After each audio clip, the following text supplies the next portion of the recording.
Finally mga kababayan, finaila na po ng defamation case si Claire Contreras alias Maharlika ni Philippine Charity Sweepstakes Office General Manager Mel Robles. Ito ngayon yung laman ng balita. Tulad po ng sinabi ko po sa inyo kahapon na si Mel Robles po napuno na rin po mga kababayan. So nagpa-press con siya ngayon. So ito yung balita nga mga kababayan published by Philippine Daily Inquirer. PCSO General Manager files defamation rap versus vlogger Claire Maharlika Contreras. Kanina lang po. Ayan mga kababayan, si GM Mel Robles. Ayan po, nagpa-press con siya. Pasikip mga kababayan yung mundo ni Maharlika. Kasi sabi nga po natin, pag sumubra ka talagang yun ang sasapitin mo. Yung kaso, final po sa California. Yung abogado niya, yung abogado po ni Mel Robles, the same with the lawyer ni Hollywood star, Johnny Depp ng Pirates of the Caribbean. Ang pangalan po si Attorney Camille Vasquez. Naging abogado po ni Johnny Depp. Ngayon may propaganda na naman po yung mga nausog, lalo na si Mr. Sasot. Sabi ni Mr. Sasot, kasing yaman pala ng PCSO General Manager si Johnny Depp, kaya na-afford ang lawyer niya versus Maharlika sa US. May ganon. Bakit? Minamalit ninyo yung kakayahan po ni Mel Robles? PCSO General Manager, walang kakayahan na mag-hire ng dekampanaryong abogado sa sa Amerika. Marami naman siyang mga kaibigan na pwedeng tumulong. O diba? Alangan mang walang tutulong kay Mel Robles. Siyempre, mayroon. Tama? So, kayang-kaya niya, na afford niya, na magbayad ng dekampanaryong abogado para ipin down po itong fake news peddler na nakabase sa Amerika. Pero sige, panira po dito sa Pilipinas. Si Maharlika, mga kababayan, ginagamit ng mga kalaban ng ating Pangulong Bongbong Marcos kasi bumaliktad nga po ito nang alam na ninyo yung nangyari. Hindi nangyari yung kanyang minimiti. Ang masaklap nito mga kababayan, kung isakripisyo siya ng mga politiko na nasa likod niya, mga otak sindikato yung mga politiko na nasa likod niya. Iba kapag dating ng oras, wala na siyang pakinabang kasi siyempre, wala nang naniniwala sa kanya, wala ka na niyang pakinabang, isakripisyo na lang namin. Kaysa naman, pagdating ng oras, baka bumaliktad din. Diba? That's the danger po. Nagawa niyang bumaliktad sa ating Pangulong Bongbong. Magagawa niya, mga kababayan, na bumaliktad sa sponsor niya. Pagalimbawa, magkagipitan mga kababayan at wala nang pakinabang. Ganun lang po yan. So yun mga kababayan, yung balita ngayon, pinapakita ni Mel Robles sa media, press ko na pinatawag kanila lang, yung final na kaso sa New York, California Court. So sabi diyan sa balita, Philippine Charity Sweepstakes Office General Manager Melquiades Robles has filed complaints of defamation, defamation per se, and invasion of privacy against blogger Claire Contreras alias Maharlika before the Central District Court of California. So pangatlo na rin itong kaso niya, mga kababayan sa California, sa Amerika. Kasi yung una, yung final po ni Abel Bacudjo, isang designer yata to. Saka yung isa pa, si Poy Quiñones, na nang magpa-presscon po online, yung mga abogado niya doon sa Amerika. Kasama po tayo sa na-invite na mag-zoom presscon. Siguro mga 3 months ago yata o 4 months ago. So ngayon mga kababayan, ito naman yung pangatlo. Si Mel Robles na, General Manager po ng PCSO. Kasi kung pagsalitaan po ni Maharlika si Mel Robles at buong pamilya, matindi po. So, Robles made the announcement in a press conference sa Quezon City kanina po. Yan nga mga kababayan. So sabi dito, ang naging desisyon niya na mag-file ng kaso to defend the honor, name, reputation, and dignity ng kanyang pamilya. and to stop Maharlika from continuously harassing and maligning them through her online blog. Ayaw tantanan po, mga kababayan, ni Maharlika si Mel Robles. So napuno na po, mga kababayan. So tama lang po ito. Based on reports, Contreras, who resides in Los Angeles, California, gained popularity as a pro-Marcos content creator who came into prominence during the 2022 national elections for favoring the tandem of now President Ferdinand Marcos Jr. and Vice President Sara Duterte. Yan mga kababayan, si Maharlika na gamit na mga Duterte ngayon. Yan ang source po ng paninira kung ano-ano mga may bago na naman. Yung interview sa nangangalang Cathy Binag na sinasabing star witness daw sa singhot-singhot. Ganon katindi mga kababayan. Sabi nga natin, nag-fail sila sa PDEA leaks. Ginamit nila si Morales, nag-imbestiga yung Senado, imbes na masira yung ating Pangulo, lalo pang pumugi. Ang nasira yung testigo nila. Ngayon, yung sinasabi nilang pulboronic video, pinakalat nila, sinabay sa SONA, yun daw yung pasabog, wato si man lang pala. Pumalya uli, mga kababayan, yung intention nila to destabilize the Marcos administration. Kaya ito, may bago na naman na witness, si Cathy Binag. May USB daw, mga kababayan. Hindi umobra, hindi buminta yung video, USB naman ngayon yung pinapakalat. Siguradong bigo na naman sila. Sabi nga natin, ang intensyon nila mga kababayan, gatungan yung ating mga mamamayang Filipino na umalsa laban sa ating Pangulo. Kaya sabay-sabay sila po na nagpakalat, lalo na po si Harry Roque, ang source si Maharlika.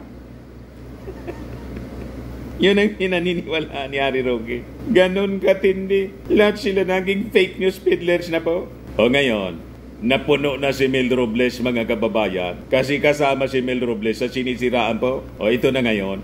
Sabi ni Robles, his family underwent daily barrage of vicious, unjustifiable, and blatantly false attacks through Contreras' YouTube channel, Boljak TV, which has over 320,000 subscribers and over 68 million views. For reasons unknown to us, she continues to deliberately spread malicious lies against us while also calling me various names that were meant to deride and denigrate my reputation. Inamay po si Mel Robles kasi sa galit ni Maharlika sa mag-asawang Bongbong Marcos, lahat ng mga malalapit sa pamilya, sinisiraan niya. Ganon katindi. And with this case, mga kababayan, malamang maghirap po itong si Maharlika. Kaya sabi ni Kato Nyinga, umuwi ka na lang niya dito. Maganda niya dito, pag tapak na pagtapak mo sa airport, pupusasan ka na niya. Kasi may final din siya po na kaso, cyber libel kay Maharlika. Inakusahan si Kato Nying na tumanggap ng pera, 5 million yata yun. Binayaran daw ni Lisa Marcos. Ang tawag kay Lisa Marcos, Lisa Tanas. Matindi mga kababayan. In more than 20 separate videos, sabi rito po, that were posted on the internet and made available to the public, Ms. Contreras falsely accused the Robleses of anything from contract killing, matindi po, in assisting terrorists to stealing from the Filipino people. Robles said in a separate press statement, also issued today, Sunday, that Contreras reportedly included his wife, dinamay pati po yung asawa, and their children who are minors in the allegations. Ganon katindi, tingin ko po mga kababayan, ang taong ito, pinosis na po ng Diablo. Nakita po ninyo sa pagkatao niya, parang sumanib na po mismo si Lucifer. Grabe yung hatred sa kanyang puso po. At pag nagsalita, parang dragon. Sabi nga po natin, that is biblical. Sabi sa Proverbs po ni King Solomon, Proverbs 18:21, the tongue has the power of life and death, and those who love it will eat its fruit. Hindi man nagbabasa po ng Bible itong si Marlica. Ang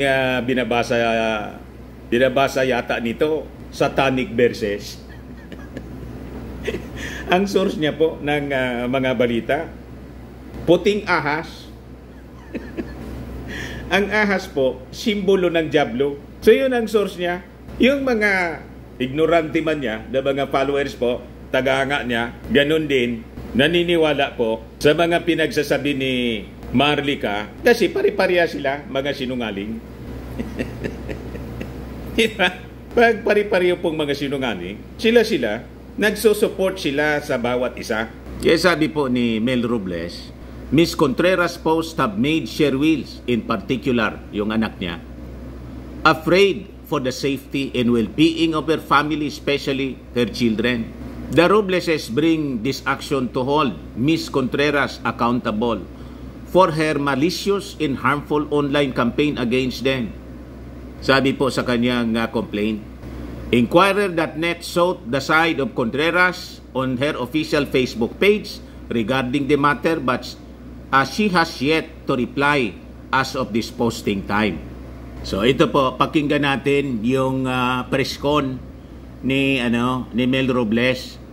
I, together with my wife Cheryl, have decided to file formal complaints of defamation and defamation per se, and false light invasion of privacy against blogger Claire Contreras alias Maharlika before the Central District Court of California. Above and beyond anything else, these cases about our quest for justice and the defense of our name, honor, integrity, and reputation. For almost a year now, we have been subjected by Ms. Contreras to almost daily barrage of vicious, unjustifiable, and blatantly false online attacks through her YouTube channel called Boljak TV. Her actions have been characterized malicious falsehoods and derogatory aimed at tarnishing our character and integrity. She has called me various names that were meant to deride and demean my person and sully my integrity. Not content with calling me names, she has also made absolutely untrue and outlandish malicious accusations against me, such as stealing money from the people, contract killing, and even assisting terrorists. For the longest time, we have tried to keep our peace, knowing fully well that all her accusations were nothing but sheer lies and fabrications that were the products of her vile imaginations and hateful heart. We are human beings and we can only take so much. These assaults on our honor and reputation must stop. We are peace-loving and law-abiding citizens. We have done nothing wrong against her for us to earn her senseless rage and contempt. We have names and reputations to protect, especially my wife, who is a private citizen and has dedicated herself to raise her children while also engaging in some philanthropic endeavors. Therefore, our course of action was to file appropriate charges against her. We have complete faith that the court of law would hand to her the punishment that she deserves, and the process vindicate us and help us restore our tarnished name and honor. So yan po mga kababayan yung press statement ni Mel Robles kanina. Yan po si Camille Vasquez mga kababayan, American attorney. Ito yung kinuha na abogado po ni Mel Robles. Magaling na abogada mga kababayan. At bata pa, 40 years old lang siya, mga kababayan. At naging abogada ni Hollywood star Johnny Depp ng Pirates of the Caribbean. Yan si Johnny Depp. Meanwhile, sa mga naghanap ng malinis and spacious fitness gym, pumunta lang po kayo sa aming Colossal Fitness Gym. We also offer Grab Car Rental with our brand new 2023 model ng Toyota Innova. We also accept booking for those who are planning to travel via PAL, Cebu Pacific, and other airline companies, and bills payment for Meralco Bills, PLDT, Aleco Bills, etc. Ang Colossal Fitness Gym is located at 3rd floor, Security Bank Building, Landco Business Park, Legazpi City, Albay. For inquiries, look for Chilon Maravillas. Contact number 0966-802-0949. Yan po yung aming Innova. Lagi na po matao sa amin. Ito yung mga bago naming clients. Pati mga foreigners po, British tourists po sila. Ito naman, Indian National. Na-set up na rin po yung aming mga bagong gym equipment. May treadmill na rin po kami. Ito naman po yung bago naming product na binibenta online. iGlow Serum, made in South Korea. Whitening po siya. Tingnan niyo yung epekto sa aking anak na architect entrepreneur, Riz Maravillas. Sa mga inquiries niyo, dumiretso na lang kayo sa kanyang messenger, Riz Maravillas sa Facebook. Ito naman po, Firmax Firming and Lifting Cream. Pinapahid po ito sa mga pulses in affected area. Mainam po ito sa mga pains at paninigas na mga kaso-kasuan. Ito, Automax Radiant Serum. Sa mukha naman yung application. Anti-aging po siya. You will look 10 years younger than your age. Sa mga cancer patients naman po, baka lang gusto ninyo itong itry. Nengxia Red Mix Fruit Drink. Hindi man siya gamot, food supplement siya. Kaya lang, gawa siya mga kababayan sa goji berry.